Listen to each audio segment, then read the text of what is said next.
It can be a sad world that we live in some days, in the shackles of addiction. To the drugs we were slaves. Those days don't define us.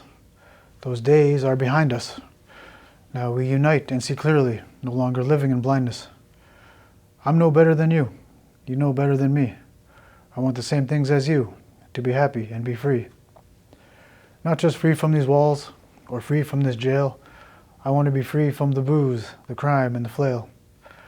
I'm going to be straight with you. My life has gone off its track. But as sure as I'm writing this, I will get it back. I'm tired of seeing a stranger in the mirror.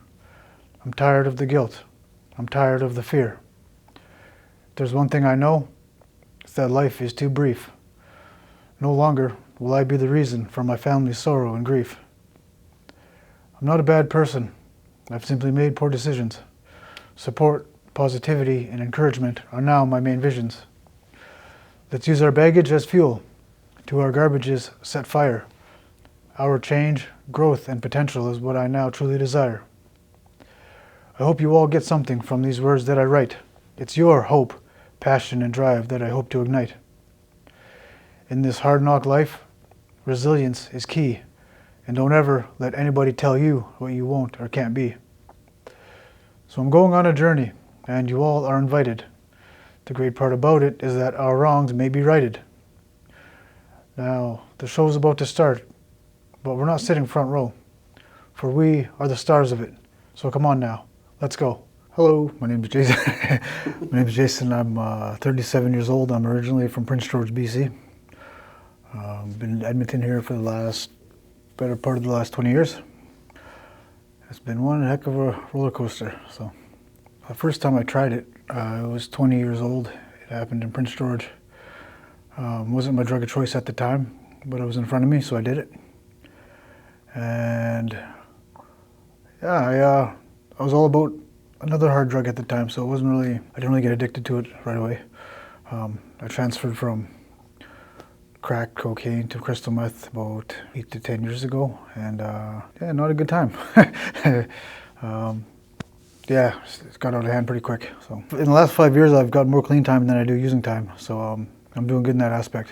But yeah, it was pretty rough for about last 8 to 10 years. Lot of jail time, a lot of crime and jail and being on the street and just being lost. Didn't know who I was, didn't like myself. A lot of shame and guilt from the things I did to support my habit. I'm working through it though, through the steps and stuff. So my drug and alcohol experimentation started in my teens, bringing beer to school in elementary school and smoking weed. And yeah, weed was my main thing probably in my mid-teens, and then drinking and stuff in my teen years as well. And then my mom passed away when I was 16. That hit me pretty hard. I was living in Prince George, so I just started a lot of drinking and smoking weed and skipping and trying to impress people by getting into trouble and trying to fit in and stuff. So and then eventually I got introduced to crack when I was about 19, I think. This new stuff called meth came out. It was cheaper and freaking everybody seemed to be doing it, so I got in there like a wet blanket. It was all fun and games until it wasn't, you know. Yeah, I enjoyed it at first, and then after a while my mind started going on me, my body deteriorated, and I just took everything from me, my relationship with my family and friends, and I was always in jail because I was always doing crime and really distant from God too. Like it was just like, yeah man, I think that stuff is evil in its physical form, man. It's freaking just changes you into a different person.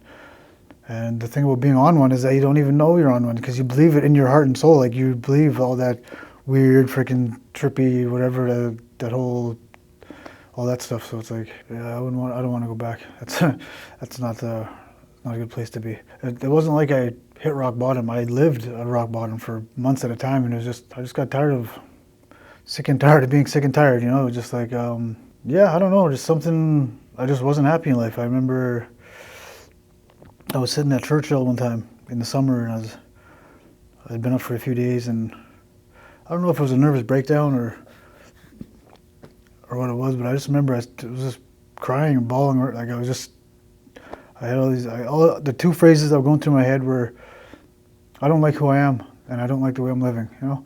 I just kept saying that to myself over and over and over. I feel like it's part of the problem with the world, not part of the solution, you know? So Yeah, I just started thinking about treatment and stuff, and I made a few attempts. I think the first time I tried was I made it 4.5 months, and then I was at the Salvation Army. I relapsed, and then what happened there? Then I went picked up a bunch of charges. I relapsed for about a year or half a year. I picked up like 65 charges and did 9 months in jail, and then I tried again. I made it almost a year in recovery, and then I was sober, but I wasn't recovering. I was just I tried to take my will back. I never really did the steps, or I never was joined a fellowship or did service work or whatever. And I thought I had it. I guess I didn't. I still don't even know if I do. I'm still new to this. Like this attempt right now is probably my first real attempt at recovery. Like doing the steps and getting a sponsor, and getting involved in the fellowship, and yeah, just doing the work that like I just got 5 months a couple of days ago, and I feel as solid as I did when I was like 8 months sober or 10 months last time. I got a really good support network. Stay busy with the gym and go to meetings at least regular. Like, I try to make it every day. But yeah, things are different this time. I'm more mindful. Even looking back at the relapse, I start to I can dissect where I went wrong. I can pick it apart, and like I did this course on relapse warning signs, and I always, like, even small stuff like telling little lies or shoplifting or just whatever. Like there's the whole list of them, and now that I look back and I see where I started going wrong. Even before I tried to blame it on a relationship that went sour or whatever in this, but I think I relapsed long before I used. So now I know what to look out for. Yeah, I'm not a big deal, but I'm doing what I can to better myself every day. It's all I can do. Yeah, I went over to Boyle Street the other day. I wanted to get into volunteering and stuff, but because of this whole COVID thing, it's not as easy as it seems, or easy as I would want it to be. But yeah, I just fill my days with the gym and sports and meetings and reconnecting with my family. And my nieces are really happy to see me, and their eyes just light up when they see me. Uncle, they give me big hugs and stuff, and they want to go for bike rides and spend time with me and stuff. So that's cool. Yeah. A lot of my family's in Prince George. Haven't really been back there in a few years. I'm gonna have to go back there. I got some amends to make. I've wronged more than a few of my family members in my addiction. I have some apologies to make, and it's gonna be hard, but it's gotta get done. So, I don't expect them to forgive me, but I just gotta clean my side of the street, and so you can forgive me and you can have a decent relationship. Cool. If not, then I can't hold it against them. Like